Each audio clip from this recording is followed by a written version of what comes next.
Hey everyone, welcome to Zero Proof Bartending. Today we're going to be making raspberry mocktails 3 ways, and to get started we'll be making a raspberry lime martini. First, cut your small lime in half. You will also want to cut another slice of the lime and then remove the inside of the lime, leaving only the rind. This is what we'll be using as a garnish later. Next, take some raspberries. I found these from my local Costco, and take 4 to 6 and put them in your shaker. Once the raspberries are in the shaker, go ahead and take your muddler and begin to muddle the raspberries, making sure to really grind them up. Next, you're going to want to take your small lime and squeeze it into your shaker. I'm using this hand juicer, but you can squeeze your limes however you want. Next, take 1 ounce of simple syrup. I found this Rose's simple syrup, and put it into your shaker. Next, take 1 ounce of raspberry syrup. This raspberry syrup from Simply Squeeze seems to do the trick. From there, ice it down, make sure your lid is on tight, and start to shake. After giving your mocktail a few good shakes, you're going to want to pour in what will be the base of the drink.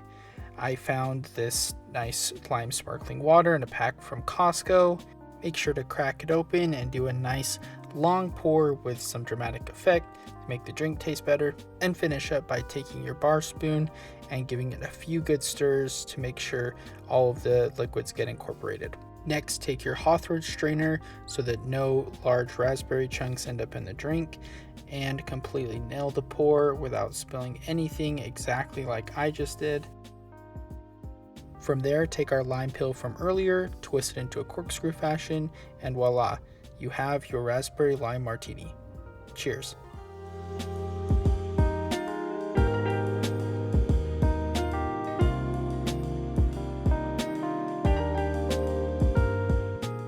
Up next is the raspberry Collins. To get started, cut a peel off of the lemon and cut it in half. From there, take 4 to 6 raspberries, put them in your shaker and begin to muddle. Next, take your lemon halves and juice them into your shaker.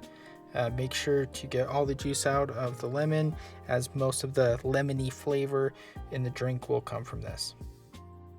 2 ounces of simple syrup and 1.5 ounces of the raspberry syrup from earlier will come next, since you're basically making a homemade raspberry lemonade. Just like before, make sure your lid's on tight and start to shake. This time you'll want to shake a little bit longer since we're dealing with more liquids. From there, you're going to want to use all the muscles you have to take the lid off, and this time we'll be using the lemon version of the sparkling water from Costco.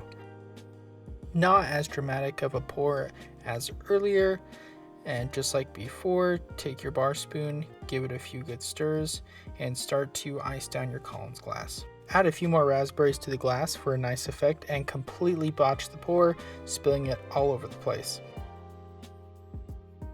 After taking a second to clean up your mess, use the lemon rind to nicely adjust the drink so it looks pretty for the camera, and insert a glass straw if wanted.